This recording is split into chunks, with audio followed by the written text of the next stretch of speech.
Welcome to Shotcallers, and it is a special day today. I am here with Jessika Phillips, who is a social media strategist known for her outspoken dedication in relationship marketing. Jessika founded Now Marketing Group in 2010 with a laptop and a vision. The company is now on Forbes' recognized agency partner and a certified inbound partner with HubSpot. Jessika presents in a weekly video cast, Magnet Marketers, and is one of the largest social media and hosts, one of the largest social media Midwest conferences, Social Media Week Lima. Named as one of the top global rising stars in Jessika's social media to watch. And we're so excited to have her here because she's not that far away. Jessika, welcome to Shotcallers. Sounds like you are a shot caller yourself. Our audience is excited to hear from you. So thank you for coming on the show. We appreciate it. I'm excited to be here and just to know that you're like a hop, skip, and a jump over from where I'm at. We literally work in each other's territories, and we're just so used to this coronavirus thing that we're just like, oh, we'll set up a Zoom meeting, and probably would have been easier with our schedules just to get on the car and go. But either way, next time I'll hold you to it. We'll go to one of our places and we'll do this. So, all right. So go ahead and tell me, Jessika, how did you get started in business? So I would love to say that it was like this great elaborate plan, but literally in my bio, it's like a laptop and dream is really how it went down. I honestly took the traditional path starting out.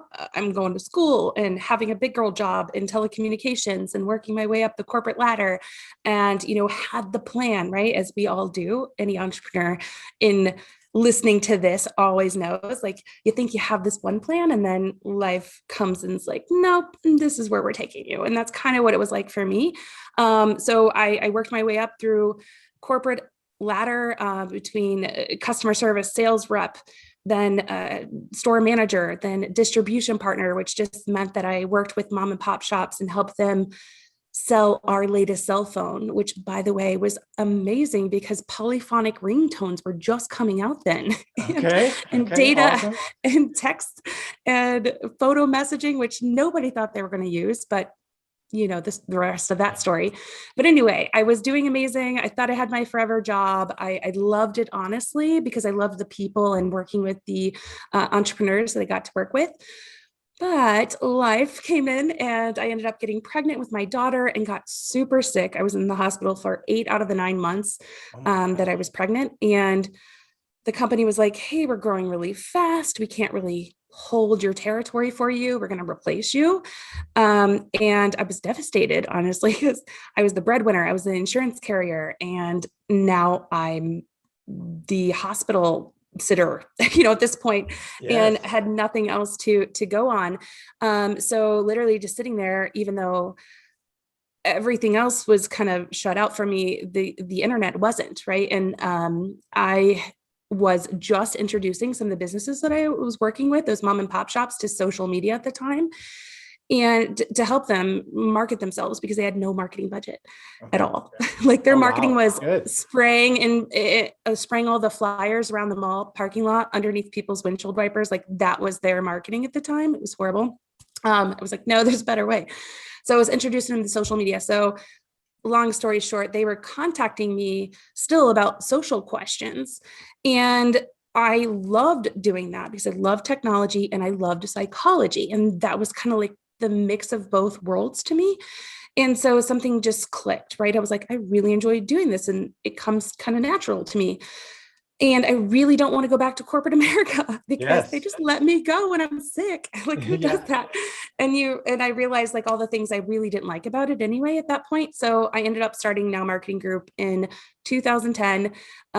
Took me about an hour to finally push the button, to make it official when I started it because it was so nerve-wracking, but it's been amazing ever since. I love that. So classic, one door closes, another door opens, which is awesome because I've had very similar experiences. And then you fall into entrepreneurship and, people think you had some big elaborate plan. What do you think that you value that you took from corporate America? Because that is one thing, like I took some of my training and things from working from a captive financial institution. What are some of the things that you learned or that you valued that you were able to at least lessons that you could bring with you to now into your entrepreneurship, and then we'll get into Now Marketing Group and whatnot. Yeah, no, I think systems, right? Like I do value systems and having things repeatable, right? Because you can't do everything, at least you don't want to if you want to grow, Right. because or else you're going to be stuck, right? And not being able to live a life and actually enjoy the perks that could come with entrepreneurship, because you're going to be stuck to it. So I loved the systems and having everything in its place, if you know what I mean.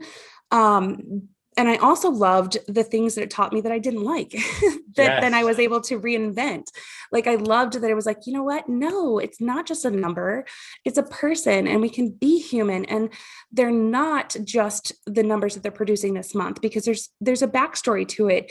And so I loved the things that it taught me, right, as in systems, but also the eye-opening moments. So it's like, you know what, there is another way. You don't have to be all business. And that's saying like, it's just business, deal with it kind of thing. Because it's not true. And that's not how we operate as humans. And as small businesses or entrepreneurs, that's the win. And that's why we're winning today, is because people get that now. They have options. They want to be treated like a person, and that they're valued, not a cog in the wheel. So I love that it actually taught me those aspects of the business side as well. That's such an awesome perspective. That is so awesome, because that's very much how I look at it. Is I would never want to go back to it, but thank God for the things that I learned from it at such a young age, that I was very fortunate to be able to be like, okay, well, I like this part about it. I don't like this. Here's what I'm going to do. And here's how I'm going to do it differently. And so it allows you to develop as a person, which then in turn, once you start and you actually care about your clients now, you know, and not that we didn't before, it's just with your situation you're in, they're pushing numbers. Everybody's always pushing numbers. And so, you know, it's like, well, yeah, that's great, but you're not hitting those numbers this week. So really good to hear. So tell me a little bit about Now Marketing Group and how it started, and what all they offer. By the way, your website is amazing, and we're going to get your contact info at the end. Everybody needs to check out your website. It is awesome. I mean, it just literally makes you smile. It's just so bright, and like, it's just ready to go. So you know what you're doing. I love that you say that, because now I'm like, oh, I can't wait to redo it. But I love that you say that, you know, but after you look at something for so long, you're like, I'm ready to do something new. But yeah, it's an internal thing. I get it.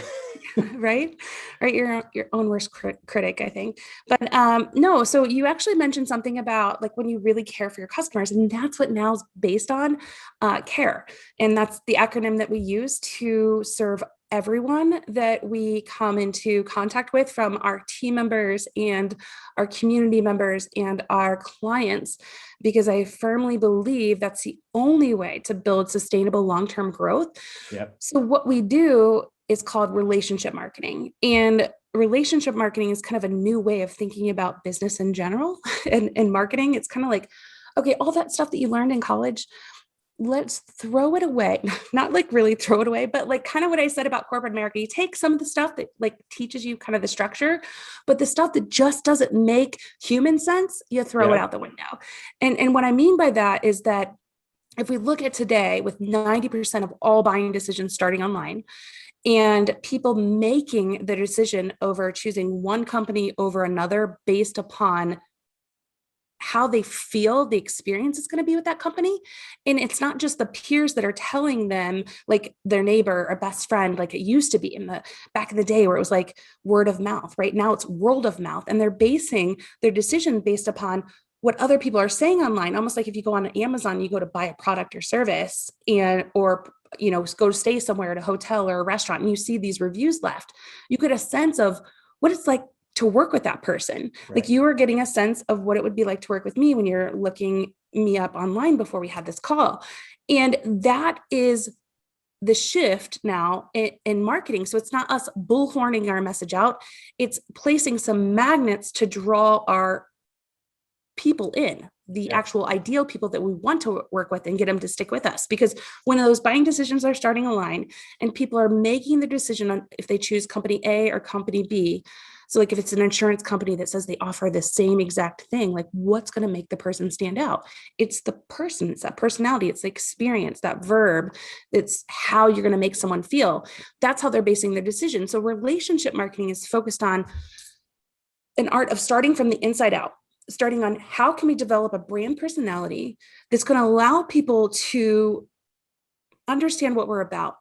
It's not the what we do, it's the how we do it that's Yeah. going to make the difference.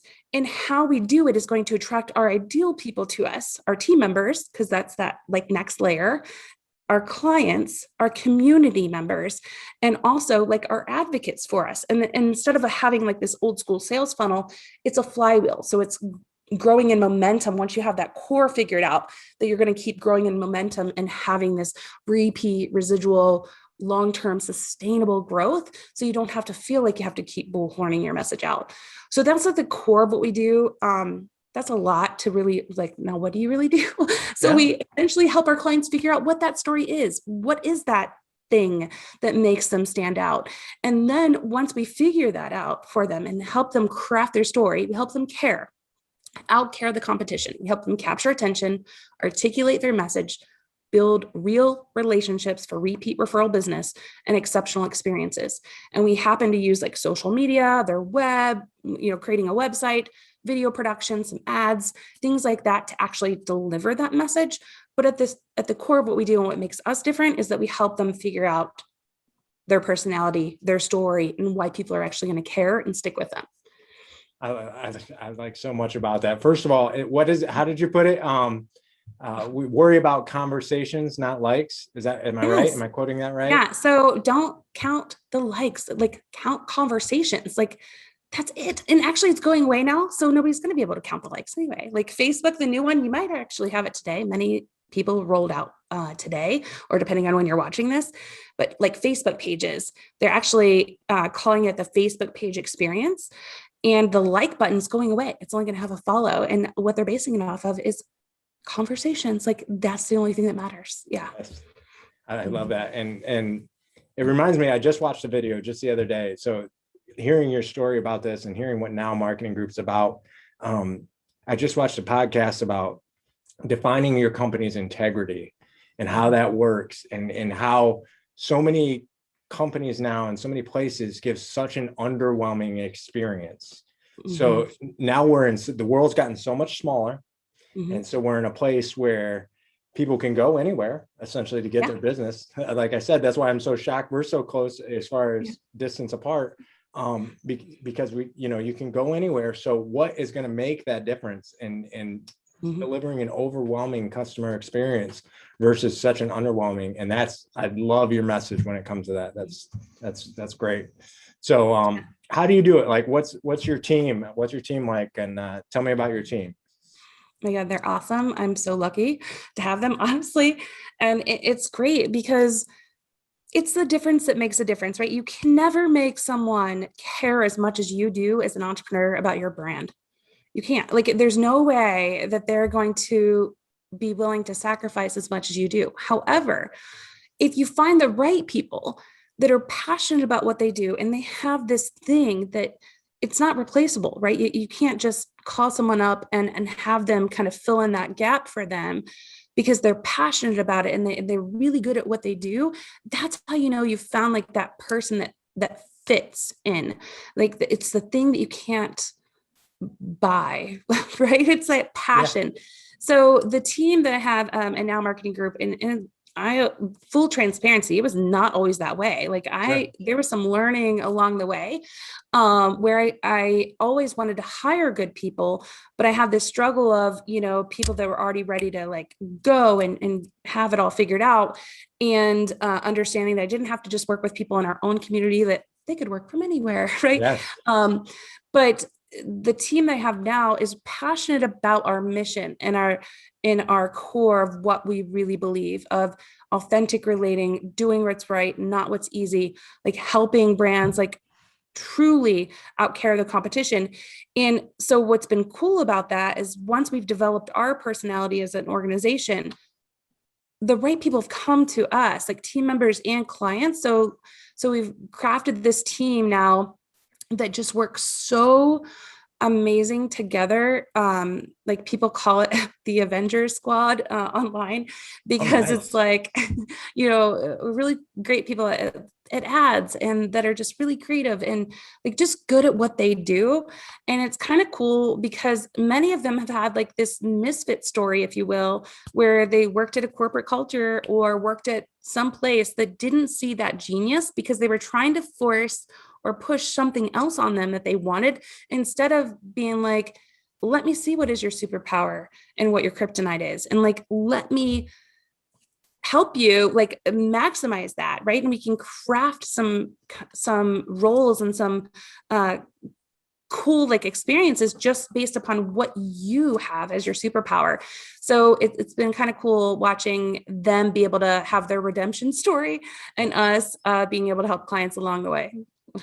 That's awesome. And on that, with just to kind of go into that, I always tell my people, I'm like, hey, you have to be a little bit selfish. I know that you're never going to care about the company. It's not your company more than you care about yourself or your family. But we at least like to be in the top 5, preferably the top 3, you know, if you're working with us. Hopefully you're that passionate. I'd like to at least be in the top 5. If you care about the company in the top 5 of your priorities, usually we're okay. How did you solve that problem culturally? How did you recruit for all our entrepreneurs and people hiring out there? How did you recruit and how did you solve that problem? Because we all go through growing pains and nobody talks about it. So kudos for that. How did you solve that? Asking a lot of questions and watching actions, not listening to words, is a big thing. 1. And 2, like not being afraid. So I think at first, like I was really afraid to just be like, you got to go when it was time to go, because I'm like, oh my God, I need that work and that help. Right. But you got to cut it off like immediately if you see something wrong, and that the person's just not there for the overall benefit, because the energy, not to get too woo woo, but you can feel it and you can tell when a team jives. And if there's someone that's off, it's just like, you know, when one Christmas bulb light goes out in your string, like it jacks up everything, and it really does. And so you really have to make sure that you guys are all on the same page, and it's not something you can force. So it really just starts from, you know, the head down or the inside out, however you want to look at it, to where we had to make sure that, 1, I was crystal clear on here's what we want. So we created a brand manifesto of saying, here's what we're here to do. It's not a mission statement. It's not a tagline. It's like, here's what we're here, our declaration of here's what we're here to do and the people that we're here to do it for. And here's the culture deck of exactly the type of person I'm looking for. So even in our job hiring, it's like, there's like this much of the skills and like that much of who we're really looking for. Like if you're someone that's like, complains about this, we're not going to work. If you're, you know, together and we really are transparent with them. And I send everyone before they even have their second interview, our handbook, our non-compete agreement, and allow them to like take a peek at, you know, I tell them to take a peek at our team and what we do on a daily basis, and almost kind of try to, sounds kind of funny, but talk them out of it. I'm like, look, it's not all fun in Facebook. Like, here's what we're doing. Like, why would you want this? You know, and trying to see what's at their core of who they are. And honestly, now it's been, once we made that shift and got really serious on not tolerating anything but culture credit, because I like to call it culture credit or culture debt. Every client that you add on, every team member that you add on, it's either adding culture credit or culture debt. It's either going to solve a problem for a little bit if you hire the wrong person on, but it's going to be incredibly debt rich, you know, if you let them go, or it's going to keep building you up slowly and surely. So once we made that shift of like a zero tolerance of only hiring the right people, then it was like more people were drawn to us that were those kind of people. And it's been awesome. Like I said, like a magnet, like the right people will come to you and stick with you versus you feeling you have to bullhorn your message out. And so we have fun with it too. Like we have, you know, our team members work remote for them. Like we have 9 that are local here. And then the other 9 are kind of all throughout the US, and we work remote. So we do some fun team activities to kind of keep everybody engaged and up with the culture, because that's also important. You can't just talk about it and have it like on a wall or, you know, have the game room or whatever. You have to be it, right? So we each week we do what's called a now yow yow, where it's our time at the end of the week on Fridays to like give each other shout outs and have a fun theme, like team hangout. We do level up challenges where they get paid to read like a book each month. We do wellness challenges each month. We have like this group text thing going on. Like there's intentional culture building, communication and nurturing of the lives that are at the office, not just the role that they're doing, if that makes sense. Yeah, absolutely. And that's actually probably some of the best advice we've gotten on the show. Yeah, that's really talking about, that's great, because I think that's such a big problem right now with, people hiring this, that, and the other. I know we've constantly struggled with culture, but culture credit and culture death. Oh my gosh, if you ever want to write a book on that, I'm game to team up with you on that, because that is an awesome Let's topic. do it. I am serious about that. I got some really long blogs on it that we could probably just like start it off right there, honestly. Yeah. We're halfway there. Yeah, that is, I mean, I'm serious about that. That's awesome. What do you say on that? So what do you do when you say all those things and you hire somebody and culturally they appear to fit, okay, and they come in and they're gangbusters and they're doing great, and then poof, it falls apart. I just had that actually. I don't have it all. Like I know what to do, but it's not like then something doesn't come up in my face and I have to like call it out. Right. Like I just had that, not what was it, like 5 months ago. So I had a team member that I had brought on and I thought they were going to be amazing because I brought them on. They were a writer at a local newspaper and they were writing positive articles. And they were the one person that was writing positive articles at the newspaper. And I'm like, that's who I want. I want that person that's like, no, I can see the positive in that story. Yes. I can write it. I was talking with them, great conversation, right? Amazing person, super talented. They've won awards, like resume, it looks perfect, right? Yes. Like signed, sealed, delivered. And so I'm like, awesome. I couldn't wait. I had conversations, same ones that we have, bring them onto the team, right? All is well. And then it's like, oh, that's really who you are, And so we have like a 90-day, what's called our 90-day, like decision. It's kind of like the 90-day fiance, but at work. And it's always been that way where we get to make a decision within that time period of like, are we right for each other? And, it was 4 weeks in and we had to call it quits because it was not his work. It was not his work. His work was perfect. His work was great. But what it took to get to that work and the detriment he did along the way, like as he was creating it, was not worth it. It was not worth it. I would much rather write it myself, find someone else. Like it's not worth it because it was creating this animosity, not just with our team members, but with clients. And that's the whole key. Yeah. Like, it's not just who you hire that's like internally going to mess with your culture, but you got to remember, like, our team members are the ones that are creating that experience with clients. And thank God our clients know us and love us and know that we're not about that and how to be approached, that we would never talk to our clients in the way that what happened. So what do you think the future, well, actually, let me get this in really quick. Well, what do you think the future is of online marketing? Oh, well, dark social, not dark web, dark social, which is the private, more niche communities. Actually, Mark Zuckerberg and Gary Vaynerchuk said this in like 2019, the future of social is private, and everything that we see is doing just that. Audio marketing, right? Like short form, disappearing content, episodic content. It's in private, more niche communities where people are just so fatigued with being bombarded. They want this Maslow hierarchy of needs of belonging, and they're going to keep gravitating more and more to the community that makes them feel more like themselves. And so as brands, we have a very short window to get invited to that conversation or to be able to build rapport to the sense of exactly what happened with me and that client, where somebody did them wrong and they're like, hey, I'm going to tell you about it, right? Or if somebody were to talk about a company in a group and ask, who would you recommend for online marketing? The client's going to advocate for me because I can't be everywhere, right?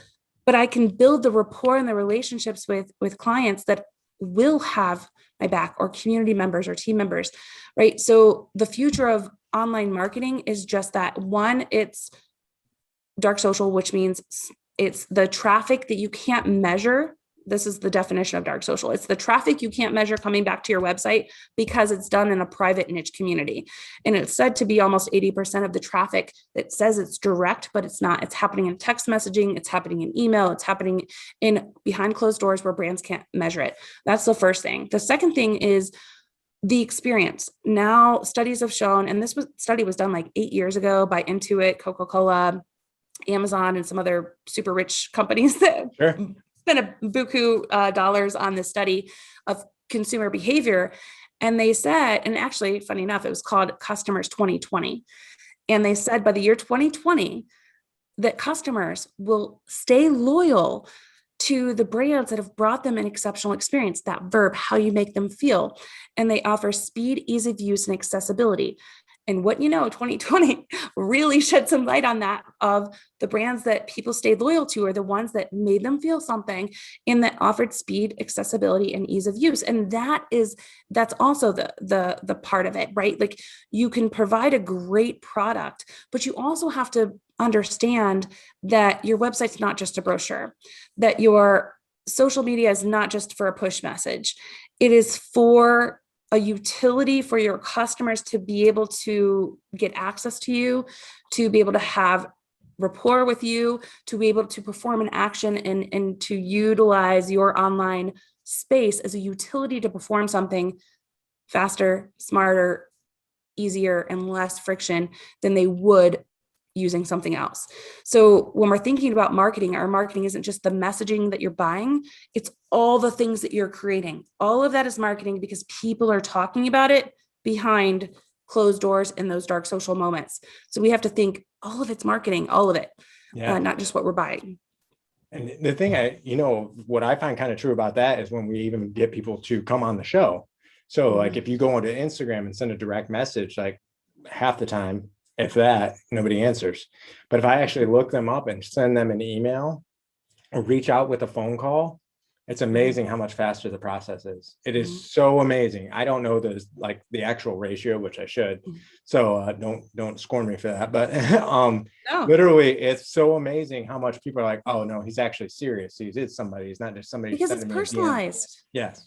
That's it. And some people, maybe Instagram, right? Like, you have to understand, you brought up a great point. Like, you have to understand that you don't have to be everywhere. And it's not about going wider, it's about going deeper, right? Yeah. So you have to find, like, where can I put my roots to really deepen the relationship of where my customer wants to receive a message.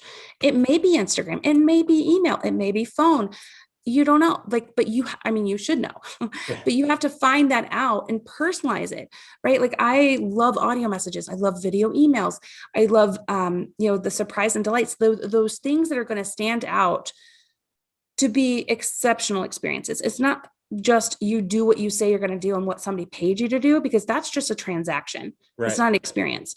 Like, the experience is doing that something extra that was like, oh, they did that for me. They sent me a video, response back. They sent me a card in the mail for my birthday.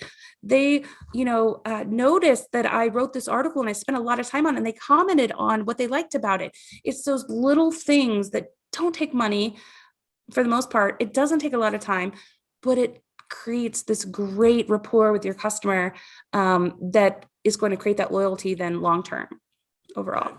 And I can tell you the good thing about it for everybody listening is going and checking out your website, your feel, everything. It does not by any means seem transactional with your company. So you're doing something extremely right. I mean, and that's just from, I don't have a ton of experience, we haven't known each other that long, but I can tell you, I do not feel that at all. And that's one of the things I can give you, again, a bunch of kudos for, because that's just awesome. So we're running out of time. So, but I want to have you definitely back again, because we have a lot to talk about. Absolutely. So how does everybody get a hold of you? Yeah. Well, you can definitely check out the Now Marketing Group website at nowmarketinggroup.com. But honestly, like, if you're interested in everything that we've been talking about today and you really want to know, like, how does this work? Talked about a lot of things, but like, how do I get started? I do have free resource. I'm not spamming you. Like I said, we say create belonging and not focus on buying, but you can go to learnrelationshipmarketing.com. And there is some videos there, and there is like the full workbook where you can do this for yourself and just follow the formula of understanding, hey, here's how I can make my business focused on being a magnet, not a bullhorn, in our marketing approach. So those are the two best ways of getting in touch. And as well as I'm out there on the socials. So wherever your social is of choice, I'm sure I'm there. Yes. Hanging out somewhere. And hopefully, we may even though we may not be in the magazine for a second part, maybe we can do a part 2 of this video, because this content is amazing for everybody, for our viewers. Thank you so much, Jessika, for being on the show. We greatly appreciate it. Having me. Yeah. Thank you very much. And we look forward to speaking more in the future. And for everybody out there, we look forward to seeing you back. And thank you for joining us today. Thank you.